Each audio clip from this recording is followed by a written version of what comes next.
adalah pengembangan sikap dermawan. Seperti tadi di 2 Korintus 9 ayat 7, mengajarkan pemimpin dan profesional harus belajar untuk memberi dengan sukacita, tanpa paksaan, menciptakan lingkungan kerja yang positif dan penuh semangat. Salam, selamat pagi Bapak-Bapak, Bapak-Bapak dan Ibu para profesional dan juga para pimpinan perusahaan dimanapun berada pada hari ini. Gimana apa kabarnya? Sehat-sehat? Puji Tuhan. Baik, pada hari ini sebelum kita membacakan firman Tuhan, baiklah kita berdoa. Tuhan Allah Bapa, puji syukur Tuhan kembali kami ucapkan kepadamu Tuhan, karena Engkau telah beserta dengan kami ya Tuhan. Ya Tuhan Allah Bapa, turunkanlah Roh Kudus-Mu ya Tuhan, agar kami dapat menyampaikan firman-Mu ini ya Tuhan dengan baik dan benar ya Tuhan. Dan juga orang yang mendengarnya juga bisa memahaminya di dalam dan bisa melakukannya ya Tuhan. Tuhanlah Bapa, doa kami ini kami panjatkan ke dalam nama anak-Mu, Kristus Yesus Tuhan kami. Amin. Baik, nas kita hari ini diambil dari 2 Korintus 8 ayat 1 hingga 7. Demikian bunyinya. Pelayanan kasih. Saudara-saudara, kami hendak memberitahukan kepada kamu tentang kasih karunia yang Dia anugerahkan kepada jemaat-jemaat di Makedonia. Selagi dicobai dengan berat dalam berbagai penderitaan, sukacita mereka meluap, dan meskipun mereka sangat miskin, namun mereka kaya dalam kemurahan. Aku bersaksi bahwa mereka telah memberikan menurut kemampuan mereka, bahkan melampaui kemampuan mereka. Dengan kerelaan sendiri, mereka meminta dan mendesak kepada kami supaya mereka juga beroleh kasih karunia untuk mengambil bagian dalam pelayanan kepada orang-orang kudus. Mereka memberikan lebih banyak daripada yang kami harapkan. Mereka memberikan diri mereka pertama-tama kepada Allah, kemudian oleh karena kehendak Allah juga kepada kami. Sebab itu, kami mendesak kepada Titus supaya ia mengunjungi kamu dan menyelesaikan pelayanan kasih itu sebagaimana ia telah memulainya. Maka sekarang, sama seperti kamu, kaya dalam segala sesuatu, dalam iman, dalam perkataan, dalam pengetahuan, dalam kesungguhan untuk membantu, dan dalam kasih-Mu terhadap kami. Demikianlah juga hendaknya kamu kaya dalam pelayanan kasih ini. Bapak-bapak yang terkasih di dalam nama Tuhan Yesus Kristus, kita telah membaca nas ini dari pasal 1 hingga 7 tadi.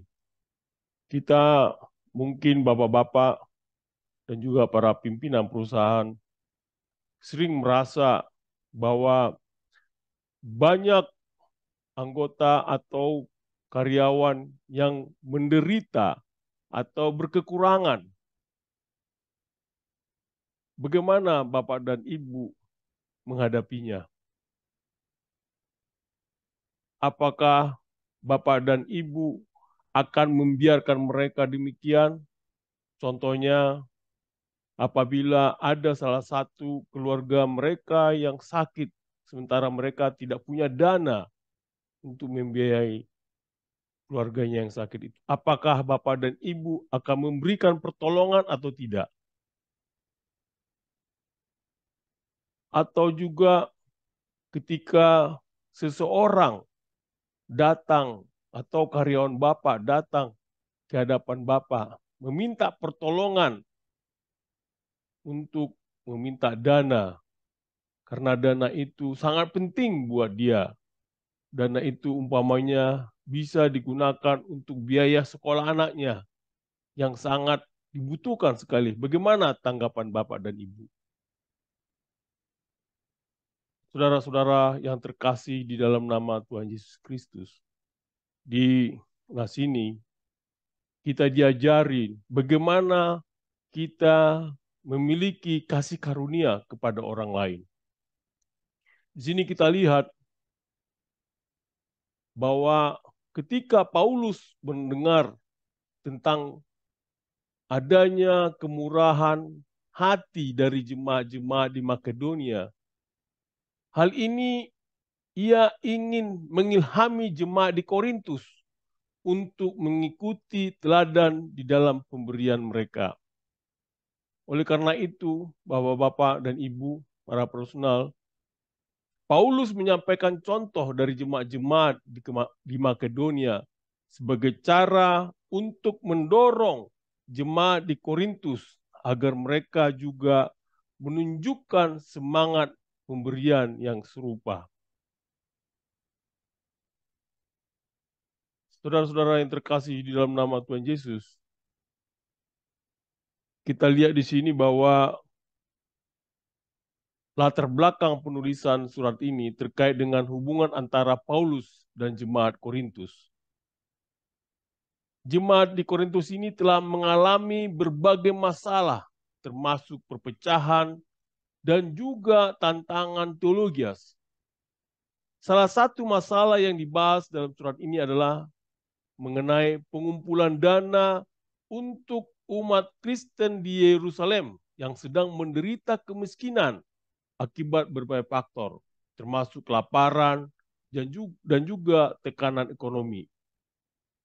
Di 2 Korintus 8 ayat 1 sampai 7 ini merujuk juga pada mengenai kegembiraan dan kemurahan hati jemaat-jemaat di Makedonia dalam memberikan sumbangan untuk keperluan tersebut. Surat ini juga menggambarkan bagaimana jemaat-jemaat di Makedonia yang meliput kota-kota seperti kota Filipi dan juga Tesalonika menunjukkan semangat sukarela dan dermawan dalam memberikan sumbangan mereka, bahkan dalam kondisi kemiskinan dan kesulitan yang mereka alami. Di sini juga disebutkan bahwa di surat 2 Korintus ini mengandung pesan tentang kepentingan pemberian kasih karunia, kerjasama antar jemaat, dan juga persatuan dalam tubuh Kristus. Paulus ingin agar jemaat-jemaat di seluruh wilayah tetap saling mendukung, baik secara rohania maupun praktis, meskipun mereka berada dalam situasi yang berbeda-beda. Demikian juga di dalam hal ini, di 2 Korintus ini, kita dapat melihat bahwa pesan ini tidak hanya berkaitan dengan sumbangan materi, tetapi juga mengandung nilai-nilai solidaritas, kasih, dan semangat sukarela dalam pelayanan. Tentu dari latar belakang tersebut, poin-poin penting apa sih yang ada yang kita bisa petik dari 2 Korintus 8 ayat 1 hingga 7 tadi, agar kita bisa menjadi pemimpin yang sukses, memiliki kemurahan hati. Di sini kita akan membahas ada 5 hal, yaitu adalah pertama, kemurahan hati dalam keterbatasan. Kedua, pemberian yang sukarela. Ketiga, memberi secara proporsional. Keempat, sikap inisiatif. Dan kelima, teladan Yesus Kristus. Baik Bapak-bapak, para profesional, dan juga para pimpinan perusahaan, dari yang pertama adalah kemurahan hati dalam keterbatasan. Di sini kita bisa lihat dari ayat 1 disebutkan di situ, saudara-saudara, kami hendak memberitahukan kepada kamu tentang kasih karunia yang dianugerahkan kepada jemaat-jemaat di Makedonia. Pada ayat ini, Paulus mengenalkan topiknya, yaitu dia merujuk kepada kasih karunia Allah yang telah ditunjukkan kepada jemaat-jemaat di Makedonia. Di sini juga menunjukkan bahwa orang-orang di Makedonia telah mengalami berkat khusus dari Allah. Tentu apabila kita aplikasikan di dalam bisnis maupun kepemimpinan, hal ini menjadi penting untuk kita bisa mengenali berkat dan pemberian yang kita terima. Hal ini juga mengajarkan kita untuk menghargai setiap kemungkinan yang diberikan oleh Tuhan dan untuk memanfaatkannya untuk kebaikan bersama. Seperti tertulis di dalam Matius 6 ayat 21 disebutkan, karena di mana hartamu berada, di situ juga hatimu berada. Ini mengingatkan kita bahwa prioritas kita tercermin dalam penggunaan sumber daya kita, termasuk dalam bisnis. Tentu keputusan finansial dapat mencerminkan nilai-nilai yang kita pegang.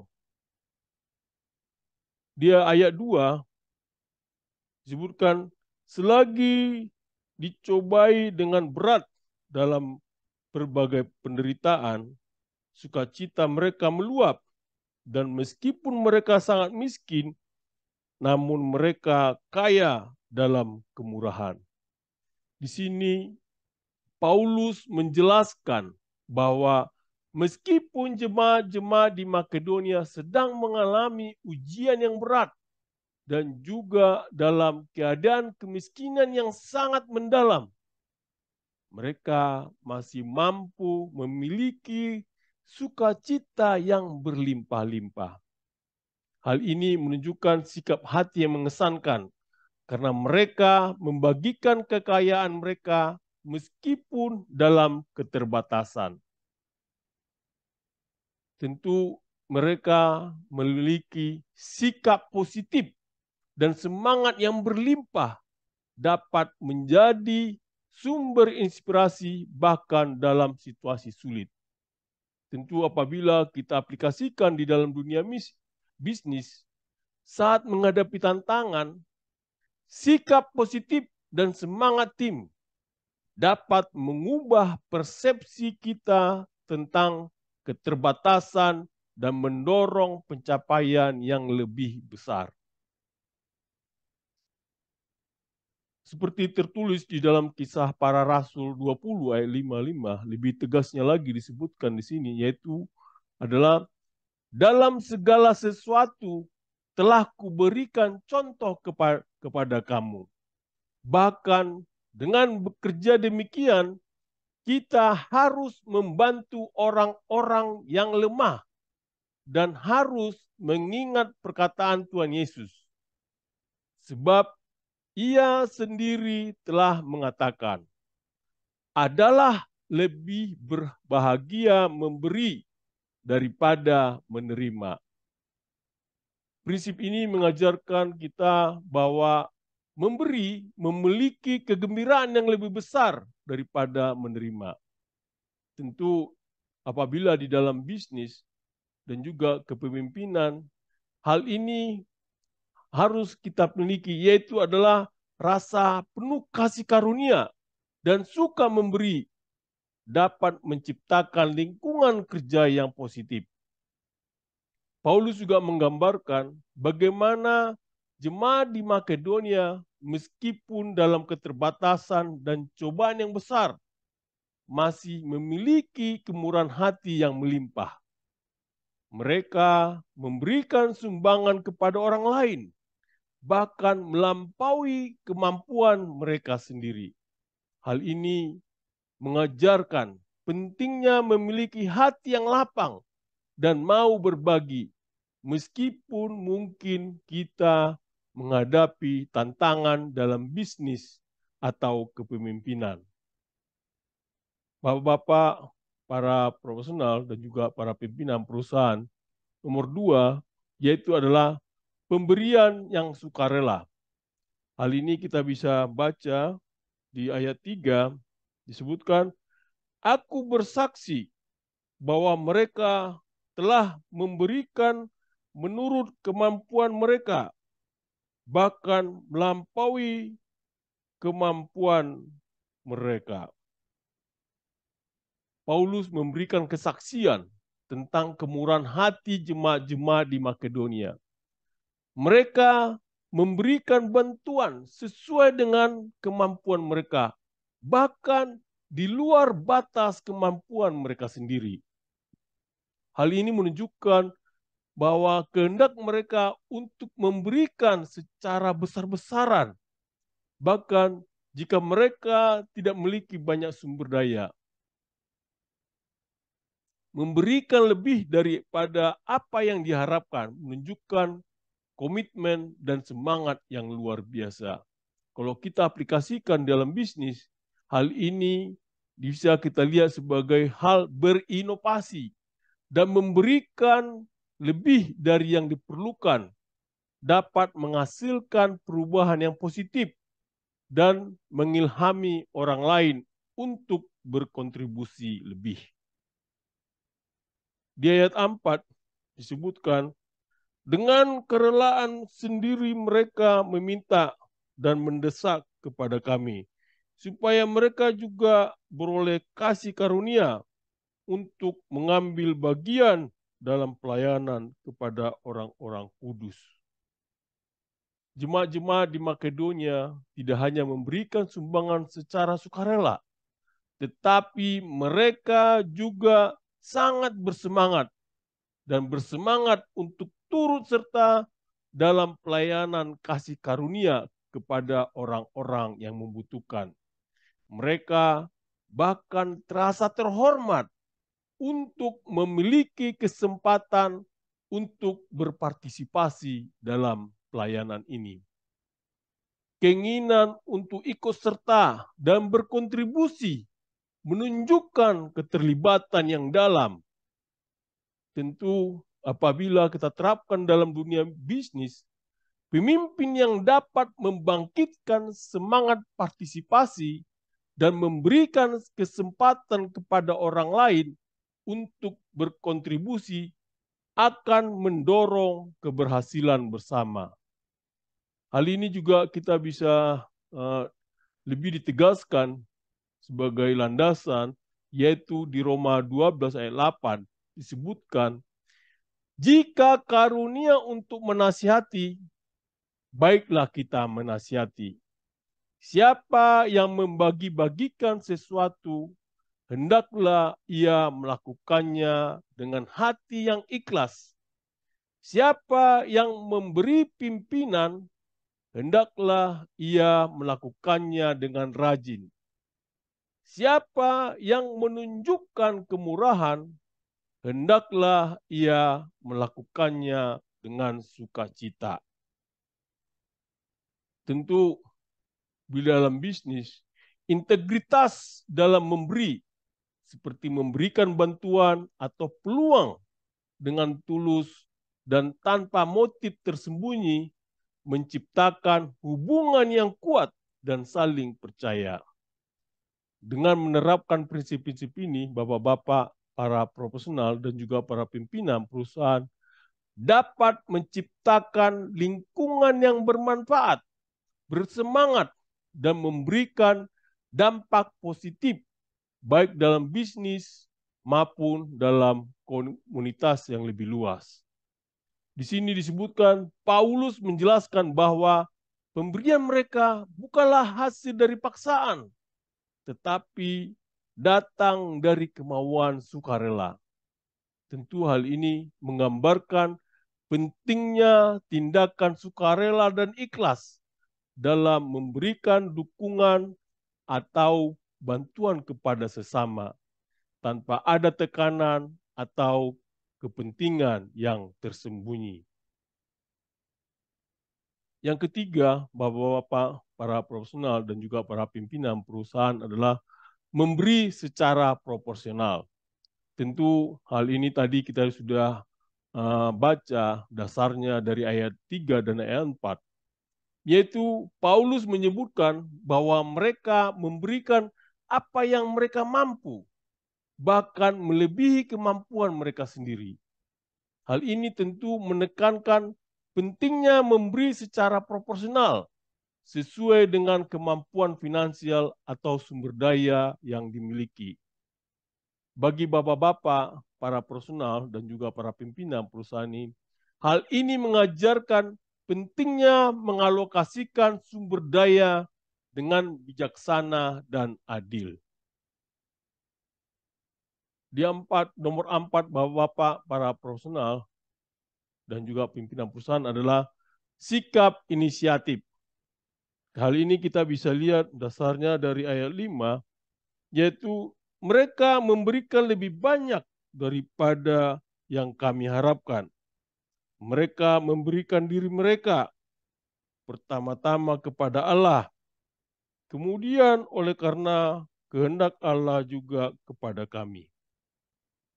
Bapak dan Ibu, para profesional dan juga para pimpinan perusahaan dari Nas 5 ini, Paulus menjelaskan bahwa jemaat-jemaat di Makedonia tidak hanya memberikan apa yang diharapkan, tetapi mereka lebih daripada itu.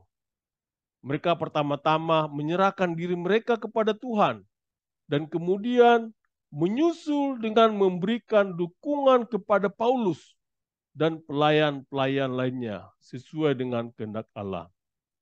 Hal ini tentu di sini Paulus mendorong jemaat Korintus untuk bersiap-siap memberi sebelum dia datang, menunjukkan sikap inisiatif dalam memberi. Ini juga mengajarkan bahwa kita tidak perlu menunggu situasi sempurna untuk memberi, tetapi kita bisa memulainya sekarang dan secara proaktif berkontribusi pada kebaikan.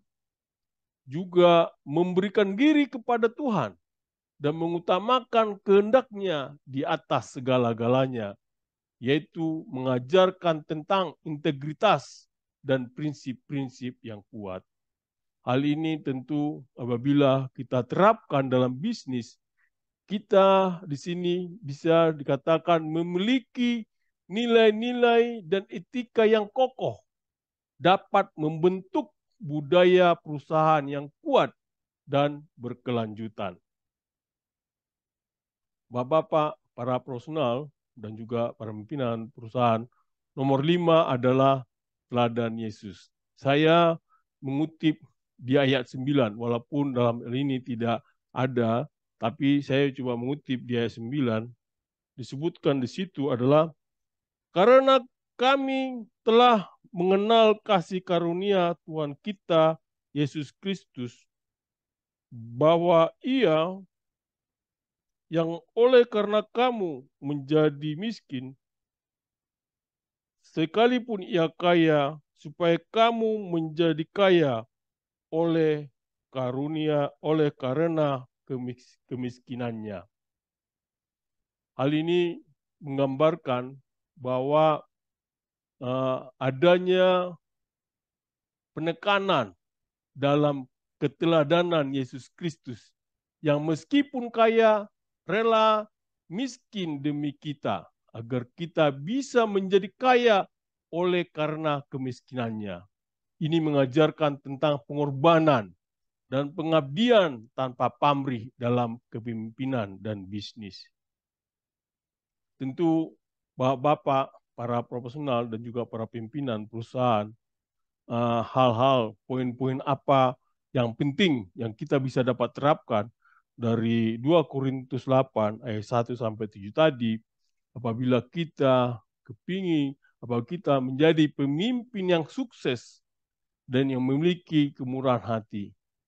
Yang pertama adalah berpikir di luar batas kemampuan. Tentu Bapak-bapak, para profesional dan juga pimpinan perusahaan dapat terinspirasi untuk memberikan lebih dari yang diharapkan, bahkan dalam situasi yang sulit. Pemberian melalui dukungan, waktu, atau peluang bagi yang membutuhkan bisa menjadi contoh pemberian di luar batas kemampuan. Yang kedua, poin kedua adalah pemberian sebagai tindakan spiritual. Kita bisa lihat tadi seperti jemaat di Makedonia yang memberikan pertama-tama kepada Tuhan.